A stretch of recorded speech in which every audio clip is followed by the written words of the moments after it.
ప్రభునందు ప్రియులారా, బాగున్నారు కదా? సో నేటి దినం దేవుడు మరల మనతో ప్రత్యేకించి మాట్లాడబోతూ ఉన్నాడు. ఆ మాటలు ఏంటి అని అంటే, చాలాసార్లు మనం మన పిల్లలు తప్పు చేసినప్పుడు వాళ్ళను గద్దిస్తాం, వాళ్ళను ఒక దెబ్బ కొడతాం. ఎందుకు అని అంటే, ఆ తప్పు చేయటం వల్ల వాడి జీవితంలో వాడు నష్టపోతాడు కనుక. ఫర్ ఎగ్జాంపుల్, ఒక టీచర్ మాట విద్యార్థి వినకుండా చెప్పింది చేయనప్పుడు వాడు దుర్బీజుడు అవుతాడు. అంతేకాదు, వాడి జీవితంలో ఆ చదువు వాడికి అబ్బదు. తద్వారా చదువు లేనటువంటి జీవితాన్ని జీవించి అజ్ఞానిగా ఉండిపోయి ఏదో కూలి పని, ఇంకేదో పని చేసుకోవాల్సి వస్తుందన్నమాట. అదే టీచర్ గద్దించినప్పుడు, ఆ వ్యక్తి లోబడినప్పుడు, ఆ వ్యక్తి బాగా చదువుకొని గొప్పడై మరి ఏ ఎస్పీనో, ఏ కలెక్టరో, లేక ఏ ఇంజనీరు, డాక్టరో, లాయరో గొప్ప స్థితికి ఎదుగుతాడనమాట. అయితే దేవుడు కూడా సేమ్ అదే చేయాలి అని అనుకుంటా ఉన్నాడు. దేవునిలో నువ్వు గొప్ప జీవితం జీవించి భూమి మీద ఉన్నతమైనటువంటి స్థితిలో ఉండి ఆయన్ను మహింపరుస్తూ ఆయన ఆరాధించాలని, ఆయన కొరకు జీవించాలని, అనేకుల్ని పరలోక రాజ్యానికి తెచ్చే వ్యక్తిగా నువ్వు ఉండాలని దేవుడు కోరుకుంటూ ఉన్నాడు. అవును కదా? కాబట్టి యోబు గ్రంథంలో 5వ అధ్యాయం 17-18 వచనాల్లో ఒక మాట ఆయన రాస్తున్నాడు. దేవుడు గద్దించు మనుష్యుడు ధన్యుడు అని అన్నాడు. ఎవరినైతే దేవుడు గద్దిస్తాడో ఆ మనిషి మంచోడైపోతాడు. ఆ మనిషి క్రమశిక్షణ నేర్చుకుంటాడు. ఆ మనిషి అద్భుతమైనటువంటి మంచి జీవితం జీవిస్తాడు.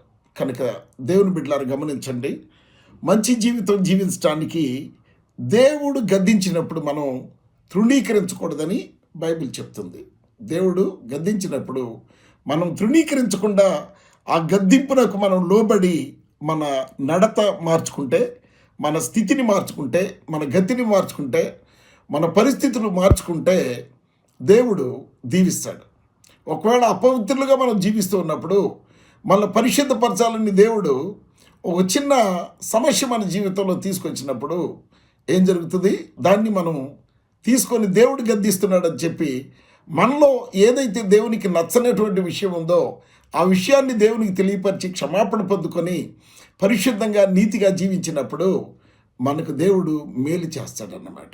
దేవునికి స్తోత్రం కలుగునుగాక. అనే ఉంటూ ఉన్నాడంటే, దేవుడు గద్దించు మనుష్యుడు ధన్యుడు, కాబట్టి సర్వశక్తుడగు దేవుని శిక్షను తృణీకరించకము. సర్వశక్తుడగు దేవుడు అనంటే నువ్వు లోబడినప్పుడు నీకోసం ఏ మేలైనా చేయగలిగిన దేవుడు. నువ్వు లోబడి నీ స్థితిని మార్చుకున్నప్పుడు, నువ్వు మారు మనసు పొందినప్పుడు, నువ్వు తిరిగి నీ పాపాన్ని నువ్వు ఒప్పుకొని దాన్ని సరిచేసుకున్నప్పుడు ఆయన ఏం చేస్తాడు?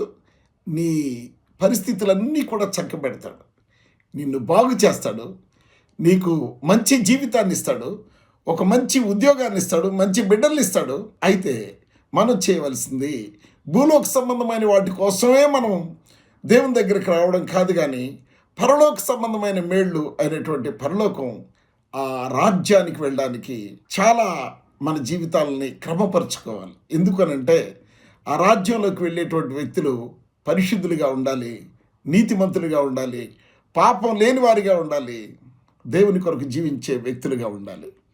అయితే 18వ వచనం అంటున్నాడు, ఆయన గాయపరిచి గాయమును కట్టును. ఎందుకు గాయపరుస్తాడంట? నీ బ్రతుకు మార్చి నిన్ను ఒక ఉన్నతమైన వ్యక్తిగా చేయడానికి ఆయన నిన్ను గాయపరుస్తాడు.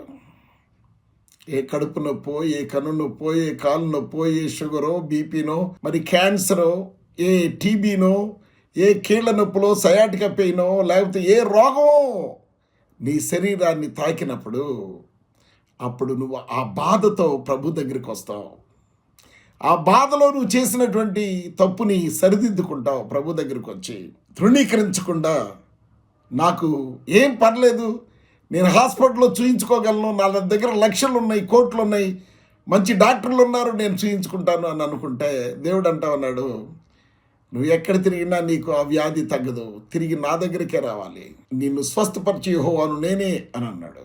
కాబట్టి దేవుని బిడ్డలారా గమనించండి, మన జీవితాల్లో మనకు సమస్య వచ్చినప్పుడు మనం దేవుని దగ్గరికి వెళ్ళాలి. అవునా? బైబిల్ గ్రంథంలో మనం చూసినప్పుడు ఒక స్త్రీ, ఆమెకు 12 సంవత్సరాలు రక్తస్రావ రోగం కలిగినటువంటి పరిస్థితి ఉంది. 12 సంవత్సరాలు నాకు డబ్బు ఉంది, నాకు సమస్తం ఉన్నాయి, నా వాళ్ళు ఉన్నారు, నేను ఎక్కడైనా చూయించుకొని బాగు కాగలను అని అనుకొని తన సమయాన్ని వేస్ట్ చేసుకొని ఎక్కడ ఆమె స్వస్థత పొందలేకపోయిందనమాట. కాబట్టి స్వస్థత పొందలేని జీవితం ఆమె జీవిస్తూ చివరికి ప్రభువును గూర్చినటువంటి విషయానికి వచ్చి ఆమె ఏం చేసింది? ఆమె లొంగిపోయింది. ఆయన్ను తృణీకరించకుండా ఆయన దగ్గరకు రావడానికే భయపడి మరి సిగ్గుపడిపోయింది. ఇంతకాలం ఆయన గురించి తెలిసి కూడా నేను ఆయన దగ్గరికి వెళ్ళి స్వస్థత పొందుకోకుండా కొవ్విన మనసుతో ఎందుకు బైబిల్ చెప్తుంది తెలుసా? వారు వినుట మటుకు విందురు కానీ గ్రహించరు, చూస్తారు కానీ వాళ్ళు తెలుసుకొనరు. స్వస్థపరచబడకుండానట్లు వారి హృదయం కొవ్వింది అని అంటాడు. సో కొవ్విన హృదయంతో కొవ్విన మనసుతో మనుషులు వాళ్ళకు కలిగినటువంటి బాధ నుండి తప్పించుకోలేక చివరికి ప్రభు దగ్గరికి వచ్చి ఈ దేవుడు నన్ను బాగు చేస్తే బాగుండు, ఎందుకంటే ఆయన బాగు చేసే దేవుడు అని తెలుసు, ఆయన జీవితాలు మార్చే దేవుడు అని తెలుసు, ఆయన పరిశుద్ధపరిచే దేవుడు అని తెలుసు, ఆయన నీతి మంతుడైన దేవుడు అని తెలుసు. కానీ ఆయనకు లోబడక అనేకమైనటువంటి జబ్బులకు లోనైపోయి వాటి చేత కొట్టబడి నెట్టబడి ఎంతో బాధ అనుభవించినటువంటి జీవితం కలిగి ఉన్నాం. అయితే దేవుడు చెప్తున్నాడు ఇక్కడ, ఆయన గాయపరిచి గాయమును కట్టును. ఎందుకు గాయపరుస్తాడు? నీకు బుద్ధి రావాలని, నీ బుద్ధి మారాలని, నీ అపవిత్రపు బుద్ధి మారాలని, వ్యభిచార బుద్ధి మారాలని, దొంగ బుద్ధి మారాలని, త్రాగుడు బుద్ధి మారాలని ఆయన ఏం చేస్తున్నాడు తెలుసా? ఓ చిన్న గాయాన్ని చేస్తున్నాడు. అవునా? గాయం చేసినప్పుడు నేను ఎక్కడైనా చూయించుకుంటా, నాకేం పర్లేదు, డబ్బు ఉంది, మంచి డాక్టర్లు ఉన్నారు, టెక్నాలజీ పెరిగిందని అనుకుంటే టెక్నాలజీ ఏమీ చేయలేదు. ఎంతోమంది కరోనాలో ఎంత టెక్నాలజీ ఉన్నా వారి జీవితాలు కోల్పోయారు, వారు నష్టపోయారు. కరోనాలో వాళ్ళ జీవితాలు ఛిద్రమైపోయి చనిపోయారు. కోట్లు పెట్టినా బ్రతికే ఛాన్సెస్ లేవు. దేవుని దగ్గర నుంచి ఒక చిన్న తెగులు వస్తేనే ఇంత విలవిల్లాడిపోయి షట్ డౌన్ చేసేసి వర్క్స్ అన్నీ కూడా ఇళ్లల్లో కూర్చొని మనుషులు మందులు మింగుకుంటూ ఉన్నారే. మరి దేవుని కోపం, దేవుని దగ్గర నుంచి ఒక తెగులు బయలుదేరి వస్తే ఆయన కోపాగ్ని మనుషులు ఎలా తట్టుకుంటారు? ఆయనకు లోబడాలి. తెగుళ్ళు ఆయన దగ్గర నుంచి వస్తాయి, ఫ్యామిన్ ఆయన దగ్గర నుంచి వస్తుంది, కరువులు ఆయన దగ్గర నుంచి వస్తాయి. అయితే ఆయన గాయపరుస్తాడట. ఎందుకు? నిన్ను బాగు చేయడానికి. దాన్ని నువ్వు అర్థం చేసుకొని నా కొరకే ఆయన ఇది పెట్టినట్టున్నాడని చెప్పి నీవు మారు మనసు పొందటం ఎంతైనా మంచిది. ఆయన గాయపరిచి గాయమును కట్టును. ఎంత ప్రేమగల దేవుడు తెలుసా? గాయపరిచాడు. మనం ఏం చేస్తాం? పిల్లల్ని వాళ్ళు సరిగ్గా చదవడం లేదని, లేకపోతే మాట వినడం లేదు, కొట్టి మళ్ళీ దగ్గరికి తీసుకుంటాం. అంటే మనలో ప్రేమ ఉంది. ఆయన గాయపరుస్తుంది ప్రేమతోనే, కానీ మనల్ని నాశనం చేయాలి అని ద్వేషపూరితమైనటువంటి గాయం ఆయన చేయటం లేదు. ఆయన గాయపరుస్తాడు, ఆ గాయాన్ని ఆయనే కడతాడు. ఆయన ప్రేమతో దగ్గరికి తీసుకుంటాడు. ఆయన గాయం చేయును, ఆయన చేతులే స్వస్థపరచును అని అన్నాడు. గాయాన్ని కడతాడు, ఆయన గాయం చేసి ఏం చేస్తాడంట? ఆయన చేత్తో దాన్ని బాగు చేస్తాడంట. అవునా? కాబట్టి నీతిమంతుడిగా ఉన్నప్పుడు నీకొచ్చే ప్రతి శోధనని కూడా ఆయనే బాగు చేస్తాడు. కాబట్టి ఆయనలో నుంచి డీవియేట్ అయ్యి లోకంలోనికి వెళ్ళిపోయి నీకు దేవుడు కలిగించినటువంటి ఉద్యోగాన్ని బట్టి, జీతాన్ని బట్టి, హోదాన్ని బట్టి లోకంలో కలిసిపోయి అపవిత్రమైన కార్యకలాపాలు చేస్తూ దేవునికి వ్యతిరేకంగా జీవించడానికి కాదు. నీకు జాబ్ ఇచ్చింది, నీకు ఒక ఉన్నతమైనటువంటి స్టేటస్ ఇచ్చింది, పరువు ఇచ్చింది, పలుకుబడి ఇచ్చింది, బిడ్డలు ఇచ్చింది, ఉన్నతమైనటువంటి జీవితాన్ని ఇచ్చింది నీ ఇష్టానుసారంగా జీవించడానికి కాదు, కానీ క్రమపరచబడి ప్రభువులో జీవించడానికి. సో ఆయన చేతిలో మనం ఉండడం మంచిది. ఆయన చేతులు స్వస్థపరుస్తాయి. ఆయన చేతిలో మనం ఉన్నప్పుడు ఆయన చేతులు మనల్ని స్వస్థపరుస్తాయి. యెహోషువ గ్రంథంలో ఒక మాట చెప్తున్నాడు, 24:14 కాబట్టి మీరు యెహోవా యందు భయభక్తులు గలవారై ఆయనను నిష్కపటముగాను సత్యముగాను సేవించొచ్చు అని అన్నాడు. ఎలా? భయము భక్తి కలిగి ఉండాలంటే యెహోవా యందు భయం కలిగి ఉండుట జ్ఞానమునకు మూలము. యెహోవా యందు భయభక్తులు గలవాడు ఆశీర్వదించబడతాడు. అవునా? యెహోవా యందు భయభక్తులు గలవాడు మరణమును తప్పించుకుంటాడు. మరణం కొట్టివేయబడుతుంది వాడి పై నుంచి. కాబట్టి ప్రియ దేవుని బిడ్డలారా గమనించండి. ఆయన అంటూ ఉన్నాడు, కాబట్టి మీరు యెహోవా యందు భయభక్తులు గలవారై ఆయనను నిష్కపటముగా, కపటము లేకుండా సత్యముగా అనగా వాక్యానుసారమైన జీవితంతో ఆయన్ను సేవించాలి, ఆయన ఆరాధించాలి. ఆ?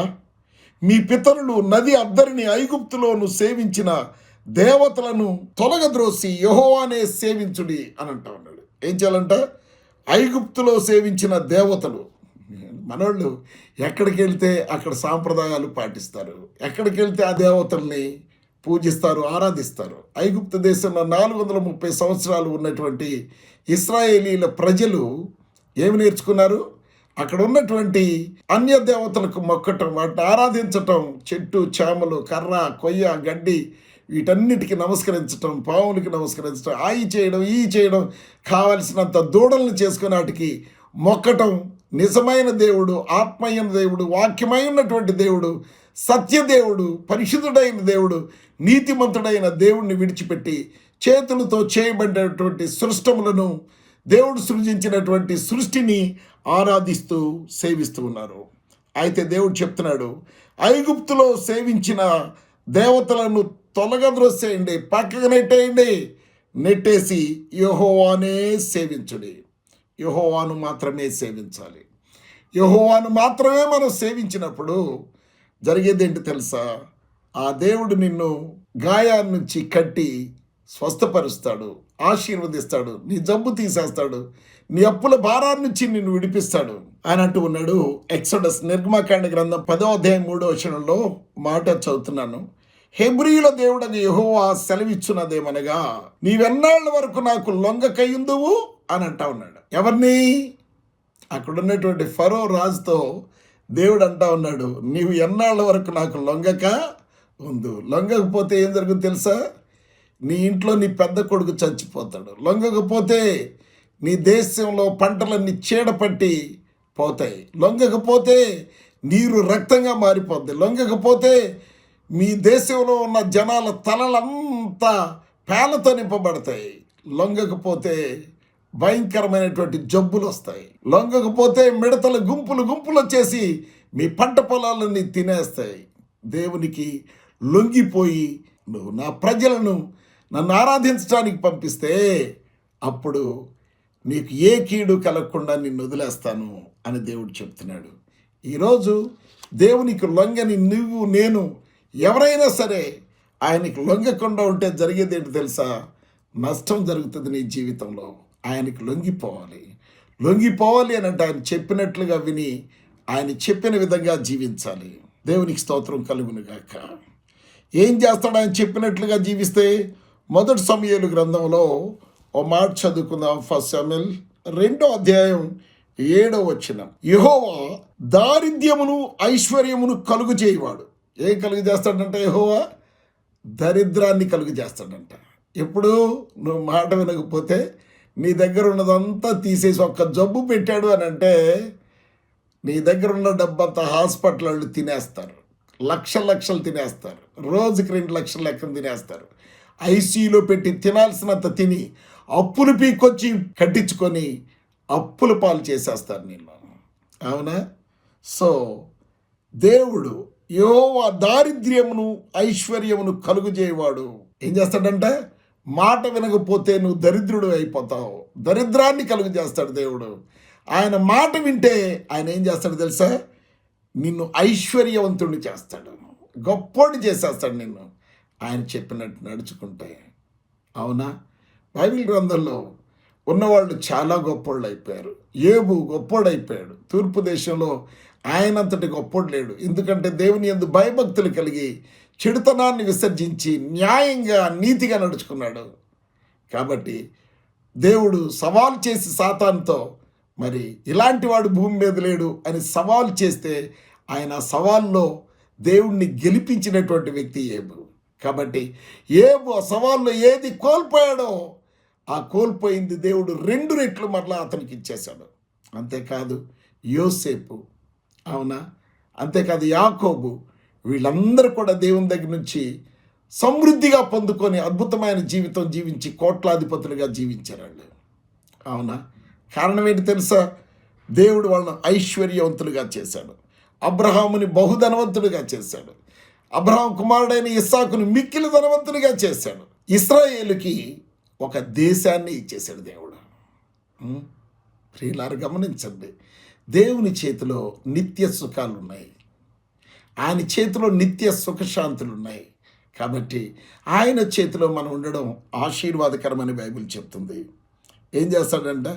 యెహోవా దారిద్ర్యమును ఐశ్వర్యమును కలుగజేయవాడు అని అన్నాడు. కృంగజేయవాడు, మనుషులు కృంగిపోయేటట్టు చేయగలిగింది కూడా ఆయనే. లేవనెత్తువాడు ఆయనే. కృంగిపోయిన నిన్ను ఆయన లేవనెత్తుతాడు. నువ్వు ఉన్న స్థితిలో నిన్ను అలాగే ఉంచడు. ప్రభు వైపు నువ్వు చూసి, ప్రభువా నేను పాపినయ్యా, నేను చేయకూడని పాపం చేశాను, నువ్వు తెలిసి కూడా నా ప్రభువా నేను నిన్ను అలక్ష్యం చేశాను, లక్ష్య పెట్టలేదు, నేను కావలసినంత పాపం చేశాను, దయతో నా ప్రతి పాపాన్ని కడిగి పరిశుద్ధపరచయ్యా, నన్ను తిరిగి నా ప్రభువా శుద్ధి చేయి ప్రభువా అని చెప్పి మనం ప్రార్థన చేసినప్పుడు ఆయన తిరిగి ఏం చేస్తాడంట? కృంగి ఉన్నటువంటి నిన్ను లేవనెత్తుతాడంట. కృంగి ఉన్న నన్ను చూచి కన్నీటిని తుడచితివయ్యా, కంటి పాపవాలే నన్ను కరుణతో నడిపితివయ్యా. హల్లెలూయా, దేవునికి స్తోత్రం కలుగునుగా. కృంగి ఉన్నటువంటి నిన్ను నన్ను ఆయన ఏం చేస్తాడు? లేవనెత్తుతాడు. నిన్ను అలానే విడిచిపెట్టడు. నిన్నెందుకు విడిచిపెట్టడో తెలుసా? నిన్ను ఆయన విడిచిపెట్టడానికి ప్రేమించలేదు. నిన్ను ఆయన ఎలా ప్రేమించాడో ఒక్కసారి గుర్తు చేసుకో. నువ్వు చేసిన పాపానికి సిలువ మ్రానును మోసి కొరడాలతో కొట్టించుకొని, పిడిగుద్దులు గుద్దించుకొని, ముఖాన ఉమ్మి వేయించుకొని, అవమానాల పాలైపోయి, నీ పాపానికి శిక్ష అనుభవించి సిలువలో నువ్వు స్వస్థత పొందుకోవాలని నీ రోగాలన్నీ ఆయన పైనేసుకొని దెబ్బలు కొట్టించుకున్నాడు. ఆయన పొందిన దెబ్బల్లో ఈరోజు ప్రభువా నేను పాపిని, నన్ను కరుణించి స్వస్థపరచంటే ఆయన పొందిన దెబ్బల చేత నీకు స్వస్థత కలుగుతున్నదని ఆయన చెప్తున్నాడు. ఆయన దెబ్బల్లో స్వస్థత ఉంచాడు నీకు. ప్రియ దేవుని బిడ్డలారా, స్వస్థత కావాలా? నిశ్చయముగా అతడు మన రోగములను భరించెను అని యెషయా గ్రంథం 53వ అధ్యాయంలో చెప్తాడు. మన వ్యసనములను వహించెను, మన కొరకు ఆయన మొత్తబడ్డాడు, ఆయన గాయాలు పాలైపోయాడు. ఆయన అంతగా ప్రేమించి నిన్ను శిక్షిస్తే, దాన్ని తృణీకరిస్తే నువ్వు ఇంకా దరిద్రంలోకి వెళ్ళిపోతావు. ఆయన ఏం చెప్తున్నాడు తెలుసా? ద్వితీయోపదేశకాండ గ్రంథంలో ఆయన మాట్లాడుతున్నాడు. ఇదిగో నేనే దేవుడను. నువ్వు ఎవరో దేవుడు, ఆ దేవుడు, ఈ దేవుడు అని అనుకుంటున్నావేమో. నేనే దేవుడిని. I my self God. నేనే దేవుడును. నేను తప్ప వేరొక దేవుడు లేడు. ఇంకెవరిని పూజించినా వాళ్ళు ఏమీ చేయలేరు, వాళ్ళు మాట్లాడలేరు, వాళ్ళు సహాయం చేయలేరు, ఏమీ చేయలేరు. వేరొక దేవుడు లేడు. మృతి నొందించువాడను నేనే. చనిపోయేటట్టు చేసేందుకు వినలేదు అనుకోండి. అస్సలు నువ్వు అడ్డం తిరిగి దేవునికి జీవిస్తూ ఉన్నావు అనుకో, one fine day you may die. ఒకనొక రోజు నువ్వు చనిపోవచ్చు without reason, with reason, maybe with accident, maybe with suicide. ఏ విధంగానైనా ఆయన మాటను వినకపోతే నువ్వు చస్తావు. మాట విని ఆ మరణాన్ని తప్పించుకోవడం మేలు. మృతి నొందించువాడను బ్రతికించువాడను కూడా నేనే అని అంటాడు. ఆయన నువ్వు లోబడితే నిన్ను బ్రతికిస్తాడు, లోబడకపోతే మరణమే నీ గతి. No excuse. ఎందుకు లోబడాలి? నీకోసం ఆయన ప్రాణం పెట్టాడు కాబట్టి నువ్వు ఆయనకు లోబడాలి. నిన్ను పరిశుద్ధునిగా నీతిమంతునిగా చేయడానికి ఆయన రక్తాన్ని చిందించాడు కనుక నువ్వు ఆయనకు లోబడాలి. దేవునికి స్తోత్రం కలుగును గాక. యెషయా గ్రంథంలో ఒక మాట చదువుకుందాం. 45వ అధ్యాయం 7వ వచనం. నేను వెలుగును సృజించువాడను కదా. సృష్టి అంతా భయంకరంగా ఉన్నప్పుడు ఆయన చీకటిలో నుంచి వెలుగుని ఆయన పిలిచాడు. వెలుగు కలుగ్గాక అని చెప్పినప్పుడు ఆదికాండ గ్రంథంలో 1వ అధ్యాయంలో సూర్యుడు చీకటిని ఛేదించుకుంటూ చీల్చుకుంటూ బయటకు వచ్చేసాడు. ఆ ఫస్ట్ ఎలా ఉందో తెలుసా? దేవుడు భూమి ఆకాశము సృజించను, అప్పుడు భూమి నిరాకారంగాను శూన్యముగాను ఉండెను, దేవుని ఆత్మ జలముల పైన అల్లాడుచుండెను అన్నాడు. దేవుడు అప్పుడు వెలుగు కలుగ్గా కన్నప్పుడు సూర్య గోళం తయారైపోయింది. అవునా? It came in to existence. ఆయన వెలుగు కలుగు చేయవాడు. అవునా? నేను వెలుగును సృజించువాడను, అంధకారమును కలుగు చేయవాడను అని అంటా ఉన్నాడు. అంధకారాన్ని కలుగు చేస్తాడంట. అవునా? ఎప్పుడు అంధకారాన్ని కలుగు చేస్తాడు? ఆ మాట మనం చదువుకుందాం. ఎక్సోడస్ నిర్గమాకాండ గ్రంథం 10వ అధ్యాయం 21వ వచనం. అందుకు యెహోవా మోషేతో, ఆకాశం వైపు నీ చెయ్యి చాపుము, ఐగుప్తు దేశం మీద చీకటి, చేతికి తెలియనంత చిక్కని చీకటి కమ్మ చేశాను అని అన్నాడు. ఏం కమ్మ చేశాడంటే దేవుడు? ఆయన మాట వినకపోతే చీకట్లో ఎవరన్నా పనులు చేస్తారా? పొలానికి వెళ్తారా? ఉద్యోగానికి వెళ్తారా?